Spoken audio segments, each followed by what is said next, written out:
Galvanic current किस तरह आपके मसल्स के अंदर एनर्जी स्टोर करता है। Welcome to our YouTube channel. देखें, स्ट्रोक पेशेंट के अंदर हम जो है वो मुख्तलिफ टाइप ऑफ करंट इस्तेमाल करते हैं, जिसमें हम टेंस स्टिमुलेटर इस्तेमाल करते हैं, इलेक्ट्रिकल मसल स्टिमुलेटर इस्तेमाल करते हैं और साथ में हम फेराडिक करंट इस्तेमाल करते हैं, इंटरफेरेंशियल थेरेपी करंट इस्तेमाल करते हैं और साथ में गैल्वानिक करंट इस्तेमाल करते हैं। तो आज ये जो पेशेंट है हमारे पास स्ट्रोक के, इनका गैल्वानिक करंट के साथ मैं ट्रीटमेंट कर रहा हूँ। उसके अंदर क्या होता है कि गैल्वानिक करंट आपके मसल्स के अंदर एनर्जी स्टोर करता है। बेसिकली ये देखें कि जब हम गैल्वानिक करंट अप्लाई कर रहे हैं तो मसल्स के अंदर कॉन्ट्रैक्शन हो रही हैं, वो विजिबल नहीं है लेकिन मसल इटसेल्फ अंदर से कॉन्ट्रैक्ट कर रहा है। बेसिकली इसके अंदर हमारा पर्पस ये होता है कि मसल्स के अंदर एनर्जी को स्टोर किया जाए। जो गैल्वानिक करंट है बेसिकली वो पल्स मोड में भी होता है और सर्ज मोड में भी होता है।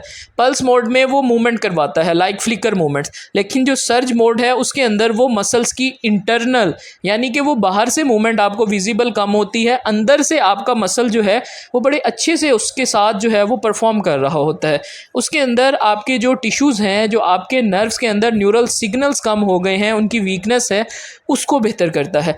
जब वो बेहतर होती है तब आपका मसल जो है वो अंदर से ताकतवर होता है। बेसिकली देखें, हमने मसल्स की एनर्जी को बहाल करना होता है। जब मसल्स के अंदर एनर्जी बहाल होगी तब उनकी मूवमेंट भी बेहतर होगी, वो परफॉर्म अच्छे से करेंगे। मसल्स के अंदर एनर्जी का एक मैकेनिज़्म होता है जिसमें कॉन्ट्रैक्शन रिलैक्सेशन होती हैं, जिसके अंदर आपके जो फाइबर्स होते हैं अल्फ़ा डेल्टा फाइबर्स, वो बेसिकली फ़ाइबर्स एक दूसरे को सिग्नल देते हैं कि आप जो है देखें, अब एक कमरे में 4 लोग बैठे हुए हैं, आपने एक से लेके चौथे बंदे तक मैसेज कन्वे करना है। या तो आप उसे डायरेक्ट कहेंगे या आप साथ वाले को कहेंगे यार इसको ये बता दें। तो इसी तरह हमारे जो फाइबर्स हैं मसल्स के, वो भी एक दूसरे से कनेक्शन के ज़रिए कॉन्ट्रैक्ट करते हैं। यानी कि हमने कोई भी मसल का एक्शन करना होता है, वो पहले पूरा मतलब कि ना सिग्नल आता है आपके पूरे मसल्स को, वो मसल्स जो हैं फिर मूवमेंट करते हैं। यही तरह से हम जो है वो गैल्वानिक करंट इनके मसल्स में स्टोर कर रहे हैं। इससे क्या है कि इनके मसल्स इंटरनली एक्टिवेट होंगे। जो मसल टोन और इनकी जो वीकनेस है मसल्स में इंटरनली, वो सबसे पहले स्टिमुलेशन से फिर उसके बाद एक्सरसाइज से पूरी की जाती है। क्योंकि जब तक आप स्टिमुलेशंस पूरी नहीं करेंगे तब तक वो एक्सरसाइज करने से मसल्स के अंदर एनर्जी ही नहीं है, वो किस तरह से एक्सरसाइज परफॉर्म करेंगे। सो इसके लिए आज जो है वो गैल्वानिक करंट हम इस्तेमाल कर रहे हैं कि गैल्वानिक करंट इनकी होल बाजू में जो है वो कॉन्ट्रैक्शंस करवा रहा है। जब वो कॉन्ट्रैक्शंस अच्छे से होंगी तो पेशेंट जो है वो मसल्स के अंदर एनर्जी फील करेगा। मेरा जो मेजर गोल होता है पेशेंट का, मुख्तलिफ फिजियोथेरेपिस्ट मुख्तलिफ प्रोफेशनल्स जो हैं वो अपने तरीके से इलाज करते हैं, लेकिन मेरा जो प्रोटोकॉल होता है वो डिफरेंट होता है। मैं अपने तरीके से पेशेंट की सबसे पहले स्टिमुलेशन थेरेपी पे वर्क करता हूं, क्योंकि जब स्टिमुलेशंस बेहतर होंगी तब आपका जो है वो मसल अच्छे से काम करेगा।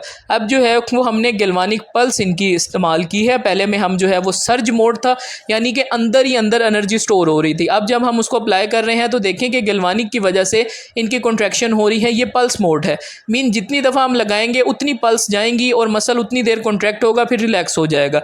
तो ये मेथड क्या है कि पहले सर्ज मोड से यानी कि मुसलसल करंट जा रहा है इनके मसल्स में। अब इसमें क्या है कि इसमें जो है वो कॉन्ट्रैक्शन होंगी, यानी कि अब जो है वो इसकी पल्स है, वो पल्स जो है वो एक हद तक मूवमेंट करवा के फिर छोड़ देती है।